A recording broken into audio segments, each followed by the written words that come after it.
끝말잇기 하겠습니다. 끝말잇기 아시죠? 안산 그러면 산수, 그 다음에는요 수학, 이렇게 되죠. 혹시 문장 읽기 한번 해보셨어요? 문장 읽기. 제가 이제 앞에 있는 한 문장을 말씀을 드리면 뒤에 문장을 한번 채워보십시오. 오늘 말씀의 제목이 신의 이름으로, 이런 이제 제목인데 그 다음에 문장을 한번 채워주십시오. 신의 이름으로. 저는 이렇게 한번 채우려고 합니다. 그대를 처단하노라. 신의 이름으로 그대를 처단하노라.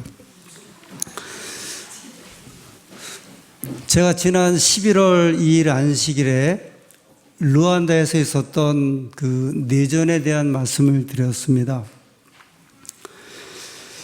그리고 나서 생각을 했습니다. 이 땅에서 전쟁으로 과연 얼마나 되는 사람들이 죽었을까? 두 종류의 전쟁이 있는데 하나는 일반 전쟁이 있고 하나는 종교 전쟁입니다. 2차 세계대전 이후로 이 전쟁을 연구하신 분들이 여러 그동안의 그 전쟁에 대한 이야기를 적었는데 약 3억 5천만 명이 전쟁으로 죽은 것으로 되어 있습니다. 2차 세계대전 때 약 6,500만 명이 죽었는데 그때 이후로 지금까지 자그마치 얼마나 죽었다고요? 3억 5천만 명으로 추산을 하고 있습니다. 이게 전쟁을 연구하는 학자들의 일반적인 통계입니다. 그러면 그 이전에 2차 세계대전 이전에는 추산하기가 쉽지 않다고 이야기를 합니다. 얼마나 많은 사람들이 전쟁에 죽었는지 그 숫자를 가늠하기 어렵다고 이야기를 하죠. 정확한 통계는 아니지만 이 성경을 연구하는 학자들이 창세 이후로 지금까지 이 지구의 그 인구 숫자를 대략 1,000억 정도로 계산을 합니다. 1,000억. 한 약 6,000년 동안에. 그동안에 전쟁의 종류도 아주 무수하고 희생자도 허다하고, 예를 들어 우리나라 같은 경우에는 5,000년 역사 가운데 5년에 한 번꼴로 전쟁이 있었다고 이야기를 하니까 얼마나 많은 사람들이 대한민국에서 이 땅에서 죽었는지 알 수가 없습니다. 나라와 나라에 대한 전쟁뿐만이 아니라 혁명으로 인해서 또 사람들이 죽죠. 프랑스 혁명 같은 경우에 약 200만 명이 죽었고 러시아 혁명 때는 5,500만 명이 죽은 것으로 되어 있습니다. 러시아라고는 한 나라 안에서 상상을 이제 초월하는 이야기죠. 그렇다고 하면 종교 전쟁을 통해서는 얼마나 많은 사람들이 죽었을까? 우리는 종교인 아닙니까? 하나님을 믿는 사람들인데, 신을 믿는 사람들인데 얼마나 많은 사람들이 이 종교 전쟁이라는 하나의 명목으로 제가 앞에 말씀드렸던 신의 이름으로 그대를 처단하노라는 이런 이름으로, 또는 신의 뜻대로 그대를 처단하노라는 이런 명목으로 얼마나 많은 사람들이 죽었을까? 저는 오늘 두 가지 이 주제로 전쟁에 대해서 한번 보겠습니다. 첫 번째는 다른 종교 대 다른 종교 전쟁. 지금 이 땅에 기독교 인구가 24억으로 추산하고 있습니다. 이슬람교는 17억, 힌두교는 10억, 불교 신자는 5억, 기타 종교 또 무교를 포함해서 16억. 그러니까 제일 많은 종교 인구수가 기독교인하고 이슬람교 신자들입니다. 이 역사적으로 그러니까 종교 대 종교 전쟁이죠. 다른 종교 대 다른 종교.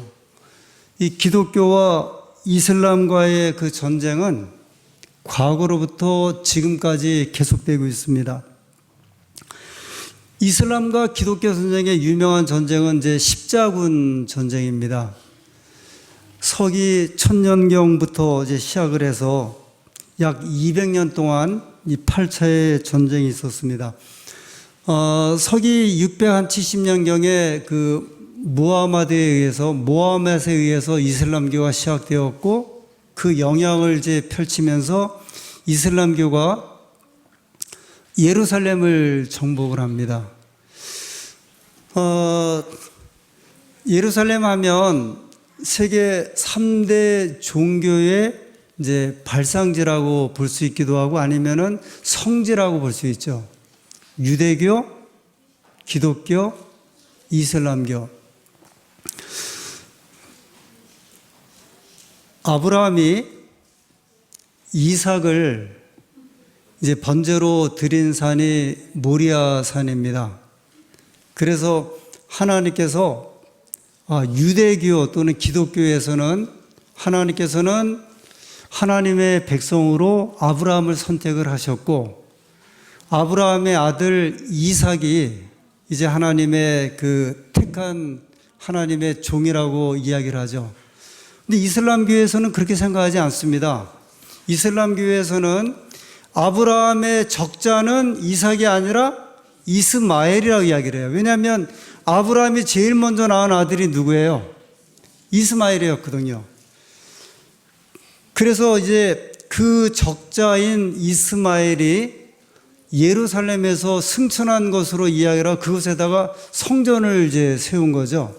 그 전에 있었던 솔로몬의 성전 그 자리에다가 지금도 존재하는 이슬람의 성전을 세워놓고 거기를 이제 성지로 삼았는데 그 소식을 듣고 저 유럽이 이제 기독교 국가였고 가톨릭 국가였기 때문에 마침내 우리가 그것을 뺏어야 한다. 그때 이름은 신이 그것을 바라신다. 이제 그 한마디로부터 이제 십자군 전쟁이 시작되어서 약 200년에 걸쳐서 이슬람과 전쟁을 벌이고 이제 뺏고 뺏기는 그 전쟁이 시작됩니다. 그 전쟁이 사실은 지금까지도 이제 계속되는 거죠. 이슬람은 이슬람대로 아마 이 땅에 있는 그 종교 가운데 가장 극단적이고 그리고 이제 아주 강렬한 종교를 이슬람교라고 이야기를 하죠. 이슬람교는 코란이냐 칼이냐 이게 이제 그들의 이제 그 정책입니다. 예를 들어 어느 나라를 정복을 하면 이슬람이 세계를 정복하는 이유는 이제 간단해요.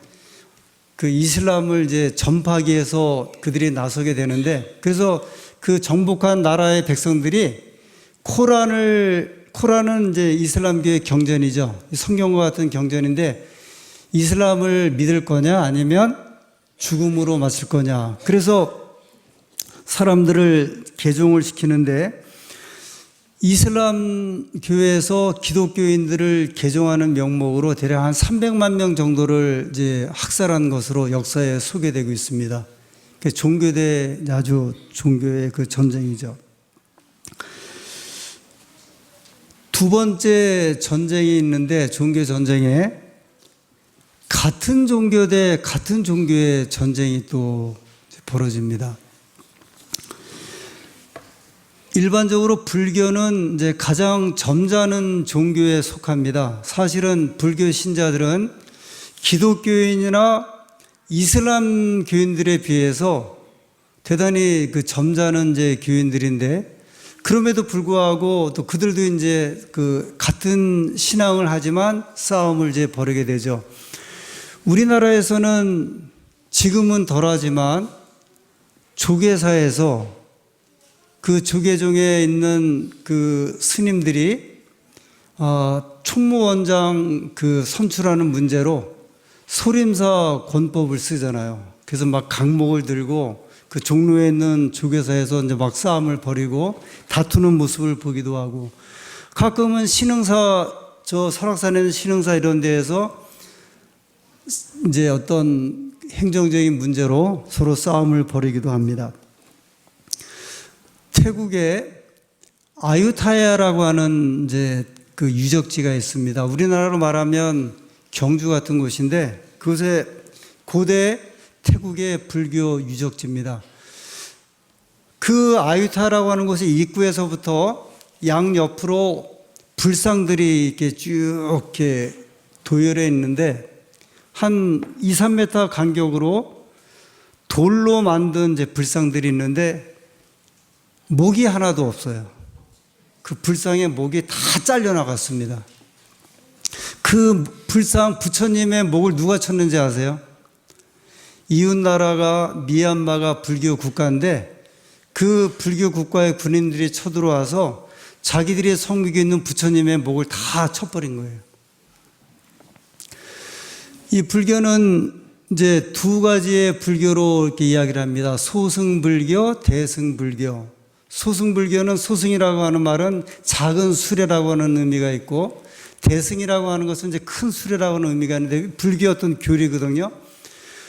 그래서 이제 소승불교라고 하는 것은 구원은 부처가 되고 성불이 되고 이 열반의 세계에 들어간다고 하는 것은 그 작은 이제 그 수레를 타는 경험인데, 이것은 어떤 경험이냐면 내가 내 스스로 돌을 닦고, 그래서 이제 열반의 세계로 들어가는 성불의 세계, 부처가 된다고 하는 이제 이런 가르침입니다. 그러니까 자기가 자기의 신앙을 구현해서 부처가 되는 가르침이고, 대승불교라고 하는 것은 이제 큰 수레에 많은 사람을 실어서 가는 거기 때문에 저희 같이 이렇게 그 군중들이 모여서 가르쳐 갖고 구원을 이루는 그런 교리인데, 이 교리가 안 맞으면 같은 불교 신자라 할지라도, 심지어는 그게 부처님을 석상이라 할지라도 뭐를 쳐버리냐면 목을 다 쳐갖고서, 그야말로 거기에 수백 개의 그 석상이 있는데 그 불상에 부처님의 이 목이 다 그야말로 댕강댕강 잘라갖고 다 떨어져 버렸습니다. 같은 종교라 할지라도 교리가 안 맞거나 그 다음에 나라가 다르면 그 부처님의 목을 이제 다 치게 되는 겁니다. 이슬람교는 또 어떤가? 이슬람교에 유명한 두 종파가 있습니다. 시아파하고 수니파. 가끔 이라크 또는 이런 나라에서 보면 그 교회 같은 곳이죠. 모스크에서 예배를 드리는데 폭발 사건이 벌어집니다.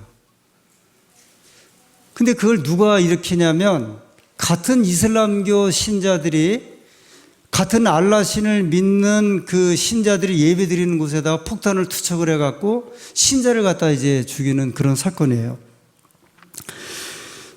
저는 그 이라크나 이란 또는 중동 지방에서 이렇게 종종 그 폭탄 테러가 벌어질 때 시아파가 뭐 순위파가 시아파를 이렇게 이제 아주 무참하게 폭탄으로 죽였다는 이야기를 들을 때, 시아파가 뭐고 순위파가 뭐고 자꾸 제가 책을 보고 보아도 금방 까먹고 이야기했습니다. 근데 한 번은 그 허경영 씨라고 좀 괴짜 같은 분이 있는데, 이분이 이제 유튜브를 통해서 이렇게 뭐 강연을 한다 그래서 한 번은 제가 유튜브를 보는데, 이분이 시아파하고 순위파를 이렇게 기억하는 것을 이렇게 설명을 좀 하시더라고요. 근데 황당하지만 저는 지금도 이제 잃어버리지 않는데, 혹시 교우님들은 이 이슬람교의 두 유명한 종파인데, 시아파가 어떤 파고 순위파가 어떤 파인지 혹시 딱 이렇게 구분할 수 있을 것 같아요? 굉장히 어렵거든요. 순위파, 시아파. 제가 한번 설명드릴 테니까 들어보세요. 이슬람 창시자가 이제 마호멧인데, 무하마드. 근데 이분이 죽고 났을 때 아들이 없었어요. 그래서 이제 계승자를 어떻게 할 것인가 할 때 이 무하마드의 조카가 있었는데 이 조카 이름이 알리입니다. 알리. 그래서 이 이슬람 그 무하마드를 따랐던 사람들이 이 무하마드의 그 계승자를 알리로 하자. 왜냐하면 그 무하마드의 혈통이 그 집안이 알리 쪽에 있으니까 알리를 따르자. 그게 이제 시아파예요. 시아파인데 허경영 씨는 그거를 씨앗파로 소개를 하더라고요. 씨앗파. 씨앗이 그렇게 하니까 씨앗파가 혈통에 따라 이어지는 파가 씨앗파. 그러면 순위파는 뭘까요? 이분은 이거를 순위에 따라 순서에 따라 후계자를 정하자. 그게 이제 순위파라는 거예요. 실제로 순위파는 그 칼리프라고 하는 이슬람의 지도자들을 뽑아서 그 순위에 따라서 지도자를 삼자. 그게 이제 순위파예요. 야, 저는 이분이 좀 난 사람은 난 사람이라는 생각이 들었는데, 그래서 이제 그다음부터 시아파하고 순위파를 딱 구분하게 됐습니다. 시아파는 씨아파, 혈통에 따라 후계자를 정하고, 하나는 순위파는요, 순위, 우리로 말하면 순위, 순서에 따라 후계자 정하는데, 이게 해결이 안 되니까 싸움이 벌어져 갖고, 이 사람들이 몇 년 동안 지금 싸우냐면 약 1000년 이상을 후계자 문제로 싸우면서, 그래서 일어난 전쟁이 이란과 이라크 전쟁이에요. 시아파 전쟁이냐, 씨앗을 강조하느냐, 아니면 순위를 강조하느냐. 근데 여러분 한번 생각해 보세요. 이분들이 섬기는 그 신이 알라 신이거든요. 시아파도 알라 신이고 순위파도 알라 신이면 다 뭐 하는 사람들이에요? 형제 자매인데 교리가 다르다고 해갖고 반대편 사람들이 금요일 날 같이 예배드리는 날입니다. 자기들도 예배드리고 그들도 예배드리는 날에 사람을 보내갖고 폭탄을 던져서 수백 명을 죽이게 하는데, 그 사람들이 다 누구예요? 다 믿음의 형제들이에요. 그 믿음의 형제들을 교리가 다르다는 이유로 폭탄을 던져서 이제 죽이는 거죠. 기독교는 어떤가? 어떤 분은 기독교사를 이야기를 하면서 기독교인들끼리의 그 전쟁은 이슬람교의 전쟁하고 뭐 비교할 게 안 된다 이야기를 합니다. 역사적으로 30년 전쟁이 있었습니다. 1618년부터 1648년에 30년 동안 전쟁이 있어서 이 전쟁의 이름이 30년 전쟁인데, 가톨릭하고 개신교하고 이제 전쟁이에요. 물론 이제 중세 암흑 시대에 그 가톨릭이 이제 이단이라는 명목으로 개신교인들을 죽였는데, 이 30년 전쟁하는 동안에 800만 명을 이제 죽입니다. 뭐 가톨릭의 하나님이나 개신교의 하나님이나 같은 하나님인데 교리가 다르다는 이름으로 이렇게 사람을 죽입니다. 특히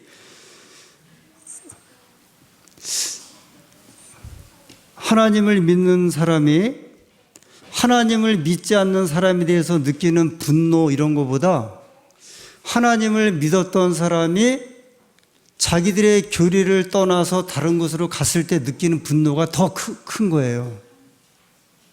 이게 이제 아주 이제 무서운 이야기입니다. 그래서 가톨릭이 일반적으로 1260년 그 중세 암흑 기간 동안에 약 5천만 명을 이제 학살한 것으로 역사학자들은 이야기를 합니다. 여러분, 이 5천만 명이 작은 숫자예요. 하나님을 믿는 사람들을 하나님의 백성들이 죽인 이야기들이죠. 유명한 그 바들로메 학살, 아주 대표적인 학살 이야기가 있고요. 다니엘서 7장 25절에 보면 그 작은 뿔이 그 가톨릭 지극히 높으신 자의 성도를 괴롭게 한다고 이렇게 예언했는데, 그 예언대로 약 1200년, 1300년 이 기간 동안에 자그마치 5천만 명이나 되는 사람들을 가톨릭에서 이제 개신교, 또는 가톨릭 안에서도 또 다른 사람들을 학살하게 되었습니다. 그래 개신교인들끼리는 또 안 싸울까? 이 종교개혁자로 유명한 사람이 칼빈입니다. 칼빈이 제네바의 시장이 되었습니다. 이 종교학자였고 그 다음에 개혁교인이었는데 이분이 제네바시에 시장을 할 때 제네바시의 인구가 16,000명이었는데 이 칼빈이 5년 동안 이제 통치를 하면서 자기의 가르침, 그 교리를 따르지 않는다고, 이 개신교 교리예요. 이걸 따르지 않는다고 13명을 교수형에 처했고 10명을 단두대형에 처했고 35명을 화형에 처했고 76명을 추방을 했습니다. 근데 여러분 이 방법이 교수형, 단두대형, 화형이 어디서 하고 있는 이 처형 방법이냐면 가톨릭의 처형 방법이에요. 그런데 이 개신교 종교개혁자가 이제는 또 자기의 가르침을 받아들이지 않는다고 가톨릭에서 했던 처형 방법으로 이 사람들이 이렇게 다 죽인 거예요.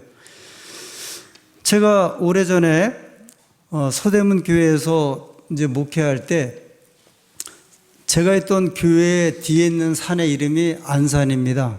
이 서대문의 유명한 안산이에요.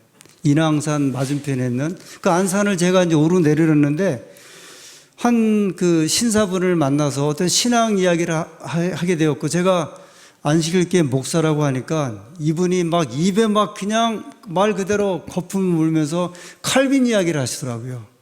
목사님 칼빈 이야기 아시냐고. 이 장로교 창시자 칼빈이 자기 교리 안 맞는다고 얼마나 많은 사람을 죽였는지 저는 그때 그 이야기 처음 듣고 깜짝 놀랐어요. 야, 이제 개신교 안에, 같은 안에도 오늘날 전쟁의 이름으로 매년 사망하는 사람이 약 2만 명인데 대부분이 종교 분쟁으로 죽는데요. 1만 명 이상이 테러로 죽는데 그 대부분이 이슬람 국가에서 하고 있어요, 지금. 지금 이제 많은 역사학자들이 말하길 지금 이제 벌어지는 전쟁은 기독교와 이슬람과의 전쟁이고 이게 이제 종교 전쟁이다. 그 대표적인 것이 2002년도 미국 뉴욕에서 있었던 9.11 사태 때 저 미국에 있는 그 맨하탄에 있는 그 월드 트레이드 그 센터가 무역 그 빌딩이 무너질 때 그게 대표적인 이제 이슬람과 그 다음에 기독교인 간의 그 전쟁입니다. 알라 신의 이름으로, 하나님의 이름으로, 부처님의 이름으로 그대를 처단하노라. 근데 이 종교인들의 특징이 있어요. 의외로 아주 경건한 신자들이 더 적대적이래요. 그러니까 수도승들 또는 수사들, 그 다음에 이슬람이나 기독교의 극단주의자라고 이야기를 하거든요. 그러니까 신앙이 이렇게 살살살 하는 사람들이 아니라 그 종교 집단이나 그 신에 아주 철저하게 가까워지는 생활을 하는 사람들이, 그래서 이제 이슬람 신자들이 전혀 두려움 없이 자살 폭탄 테러할 때 여인네든지 애들이든지 남자든지 불문하고 이 옷에다가 폭탄을 걸고서 그렇게 순교하는 이유가 그냥 어지간한 신자들이 아니라 아주 극단적인, 그러니까 정말 그 신에 대해서 충성하고 헌신하는 이런 사람들이 이런 일에 전혀 거리낌 없이 개의치 않고 희생을 치르게 됩니다. 여러분, 사람을 죽인다는 거 한번 생각해 보셨어요? 사람을 죽인다. 이건 비신앙인도 할 수 없고 신앙인이라 할지라도 얼마나 끔찍한 거예요. 그죠? 사람이 사람을 죽인다. 최근에 이제 돼지 열병 때문에 매몰 작업하잖아요. 짐승을 묻는데 전에는 공무원하고 이제 그 군인을 데려다가 그 매몰 작업을 했는데 이것 때문에 후유증이 너무 심해요. 그래서 막 그 군인 부모들이 항의를 하고, 왜냐면 이거 한번 묻고 나온 다음에 이 사람들이 막 그 돼지들이 막 소리 지르는 걸 들으면서 잠을 이루지 못하고 이제 이런 현상이 오니까 지금은 누가 누구를 시키냐면 외국 근로자들을 돈을 2배를 주면서 이걸 시킨대요. 그나마. 이 외상증후군이라고, 여러분, 그러니까 닭 한 마리의 목을 비트는 것도 이게 이제 쉬운 게 아니잖아요. 제 한 친구 목사가 저 구리시장에 갔더니 아줌마 하나가 닭을 잡는데 이렇게 잡더래.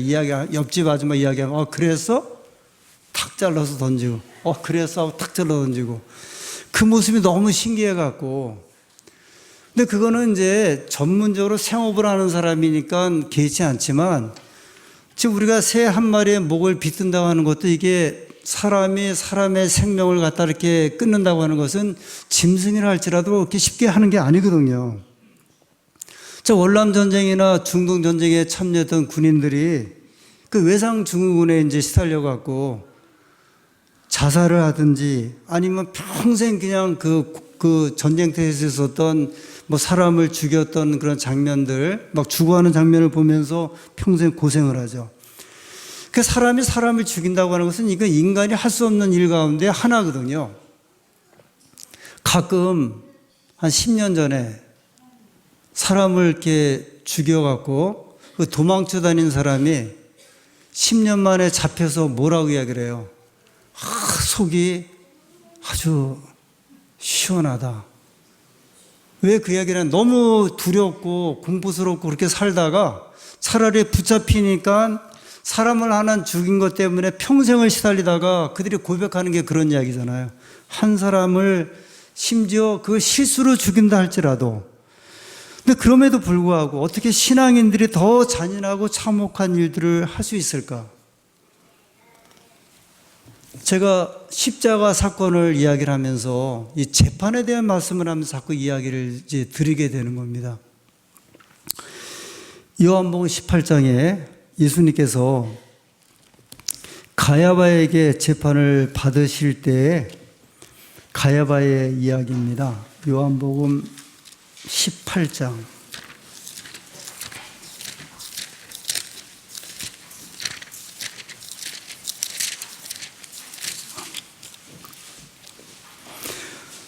(18장) 13절. 먼저 안나스에게로 끌고 가니 안나스는 그 해의 대제사장인 가야바의 장인이라. 그 가야바가 이제 한 말입니다. 14절에 가야바는 유대인들에게 한 사람이 백성을 위하여 죽는 것이 유익하다 권고하던 자로라. 가야바가 옛날에 이 말을 했다는 거예요. 한 사람이 죽는 게 많은 사람을 위하여 유익하다. 이런 이야기죠. 대를 위하여 소가 희생하는 것이 뭐 필요하지 않느냐? 선인은 알지만 악의를 위하여 한 사람이 희생을 해도 되지 않겠냐. 근데 이 말을 가야바가 옛날에 했다는 거예요. 이 말에. 어디서 했는가? 요한복음 11장. 요한복음 11장.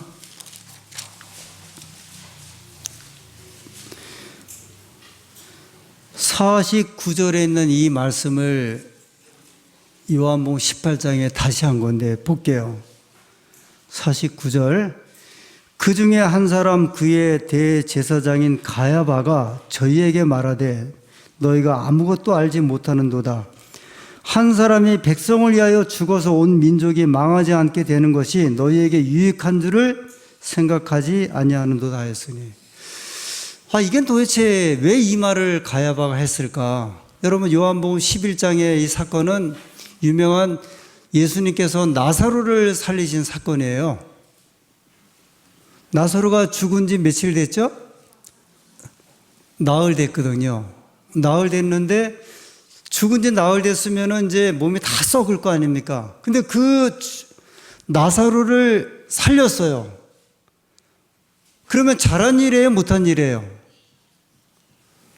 예수님이 죽은 나사로를 살리셨으면 잘한 일이신데 이게 지금 누구한테 문제가 됐냐면 가야바와 대제사장들에게 문제가 됐어요. 왜냐하면 이스라엘에 두 파가 있었죠. 바리새파가 있었고 사두개파가 있었는데 가야바는 어디 교파에 속해 있는 사람이냐면 사두개파에 속해 있는데 사두개파는 부활을 안 믿어요. 근데 지금 사람이 살아날 수 없다고, 부활시킬 수 없다고 하는 걸 믿는 사람들인데 교리적으로. 근데 예수님께서 누구를 부활시키신 거예요? 나사로를 부활시키셔서 지금 예수님께서 사두개파들이 볼 때 자기들의 교리에 맞지 않는 일을 지금 누가 하고 계신 거예요? 예수님이 하신 거예요. 자, 11장 45절. 요한복음 11장 45절. 마리아에게 와서 예수의 하신 일을 본 많은 유대인이 저를 믿었으나 그 중에 어떤 자는 바리새인들에게 가서 예수의 하신 일을 고하니라. 47절. 이에 대제사장들과 바리새인들이 공회를 모으고 이르되 이 사람이 많은 표적을 행하니 우리가 어떻게 하겠느냐? 만일 저를 그대로 두면 모든 사람이 저를 믿을 것이요 그리고 로마인들이 와서 우리 땅과 우리 민족을 빼앗아 가리라 하니. 예수님께서 나사로를 부활시킨 다음에 사두개파들이 회의를 열어갖고 지금 우리 교리에 맞지 않는 일을 예수가 하니 어떻게 하겠느냐. 잘못하다가는 저 사람 때문에 로마 사람들이 와서 우리가 죽겠다. 그렇게 하면서 한 말이 누구를 죽여야 하리라? 예수를 죽여야 하리라. 11장 53절이요. 이날부터는 저희가 예수를 죽이려고 모여야 하니라. 누구를 살리는 것 때문에요? 나사로. 그 다음에 12장 10절. 대제사장들이 나사로까지 죽이려고 모여야 하니. 이게 무슨 문제예요? 교리 문제예요. 교리 문제. 예수님께서 가야바로부터 재판을 받으실 때 여기 이제 그 면모가 드러나지 않습니까? 가야바는 예수님을 이제 재판에 걸고 죽이려고 했던 이유는 뭐냐면 자기들이 믿는 바와 맞지 않음 때문에 이제 이런 일을 이제 벌이게 되는 거죠. 제가 여러 시간에 걸쳐서 저는 이제 이 주제를 다른 곳에서는 다루질 않았습니다. 오늘 다뤘던 주제하고 지난번에 루안다에 관한 이야기를 좀 다루지 않고 안산교회에서는 이 주제를 제가 한번 좀 처음 이제 좀 다뤄보는 것 같아요. 여러분 성도 간에 그 믿음의 형제 간에 신앙을 하면서 미운 사람이 있어요, 없어요? 근데 그 미운 사람이 그 미워하는 미움이 저 세상 사람들보다 더 미워질 때가 있어요, 없어요? 그럴 수가 있어요, 잘못하면. 잘못하면요, 내가 옆집하고 분쟁을 해서 싸우는 거하고 신앙하다가 미워하고 싸울 때 그 미움의 분노가 옆집에 있는 사람하고 싸움의 분노보다 더 심할 때가 있다니까요. 여기 지금 어찌하여 가야바가 또는 대제사장이 믿음의 식구잖아요. 그 다음에 예수님께서 하신 일은 늘 그 좋은 일을 하시고 사람들을 구원하고 사람들에게 복을 주는 일을 하셨는데 이 바리새인과 대제사장과 이 지도자들은 예수님을 볼 때 그런 면으로 본 것이 아니라 너와 나 사이의 감정의 이제 사이로 보게 되는 거예요. 제가 얼마 전에 그 다문화 센터에서 다문화 사람들, 한국에 있는 이제 와서 일하고 있는 그 외국 사람들이 축구 시합이 있었습니다. 그 축구 시합이 있어서 이제 그 일에 좀 감독관 일을 해달라고 해서 제가 하루 가서 이제 봉사를 하고 일을 하게 되었는데 제 옆에 있는 그 두 남녀 그 청춘이 계속 싸워요. 계속. 그 제가 이제 뭐라고 이야기를 했냐면 들은 바가 있어서 톰과 제리 같다고 저 두 사람이. 근데 저는 톰과 제리가 이제 뭔지 저도 잘 몰랐는데 옛날에 그 만화 영화에 보면 고양이하고 뭐 개입니까? 이 쥐예요. 둘인데 그 막 서로 싸우는 이야기인데 제가 이제 그 이야기를 했더니 둘이 막 깔깔대면서 목사님 이상하게 같이 근무하는 사람끼리는 더 잘 싸우게 되고 더 미워해 갖고 그게 힘들어요. 막 그렇게 이야기를 하더라고요. 차라리 다른 직장에 있는 사람들 같으면은 안 보고 말고 그러면 좋은데 같은 직장에 있는 사람들이 더 이렇게 그냥 믿고 하는 일이 막 그렇다고 이야기를 해요. 제가 이 주제를 가지고 꽤 여러 시간 이제 말씀을 드리면서 신앙하는 사람들의 그 자세나 생활에 대해서 말씀을 하는 겁니다. 왜 신앙하는 사람들이 더 미울까요? 왜 신앙하는 사람들끼리 꼴을 보지를 못해서 그걸 극복하지 못하고 이렇게 어려움을 겪고 살아야 할까? 그것이 바람직하지 않다고 하면 그걸 버려야 되지 않습니까? 왜 그것이 이렇게 믿고 싫어서 신앙하던 것도 포기하고 신앙을 극복하지 못하고 그렇게 살아야 할까? 그런 신앙이 우리에게 무슨 의미가 있을까 하는 생각이 좀 들어요. 무엇보다 더 이해를 하고 더 신앙적인 것을 받아들여야 할 사람들이 조금만 서운한 이야기를 들으면 생전에 듣지 못했던 이야기를 들었던 것처럼 그것을 막 삐지고 속상해하고 아예 신앙을 포기하는 일들을 왜 그렇게 하느냐 이거죠. 신앙하는 사람들이 더 극복을 하고 이해를 하고 도와주어야 하는데 조금만 신앙하는 사람들끼리 어려움이 있으면 그것이 더 증폭이 돼갖고 보느니 안 보느니 하고 교회 나와서도 제대로 말도 안 하고 같이 기도하라고 해도 기도하기 싫어하고서 벌어지게 되고 개인 기도를 자꾸 시켜달라고 이야기를 하고 왜 이런 현상들이 벌어지냐는 거죠. 왜 같이 두 사람이 모여서 기도한다고 하면 그것이 더 필요한 일인데 그렇게 기도하지를 못하고 한다고 하면 그 기도의 의미가 무엇이냐는 거예요. 저는 사랑하는 주의 백성들에게 좀 권고하고 싶습니다. 오랫동안 신앙을 하고 목회를 하면서 우리가 그렇게 구차한 신앙을 한다고 하면 여기 이야기했던 종교와 종교의 전쟁, 신앙과 신앙하는 사람들의 전쟁의 의미가 똑같지 않다 이 말이에요. 만약에 우리가 이런 일이 벌어져서는 안 되고 벌어질 수 없지만 혹시라도 옛날에 6.25처럼 전쟁이 벌어지면 서로 고발할 일이 없을지 누가 이것을 이야기할 수 있겠어요? 하나님의 백성들이 하나님의 백성으로 살아갈 때 이런 점들을 극복하지 아니하면 우리는 여기 말하고 있는 똑같은 형제가 형제를 미워하는 일에 가담할 수 있다는 겁니다. 저는 오늘 다소 좀 무거운 주제의 말씀을 좀 드렸습니다. 그러나 이것은 저와 교우님들이 극복해야 할 주제이고 신앙과 신앙하는 사람들이 극복해야 할 주제임에 틀림이 없어요. 이것을 극복하지 못한다고 하면 어찌 형제를 사랑하고 이해하고 돕는다는 말을 신앙인의 의미로 살아갈 수 있겠습니까? 하나님의 은혜가 저희들에게 이런 면에 있어서 형제 이해에 대한 사랑과 그리스도인 사랑이 우리에게 절실하게 필요하고 이것을 통하여 하나님의 은혜를 나누는 주의 백성들이 되기를 간절히 소원하면서 오늘 말씀을 마치겠습니다.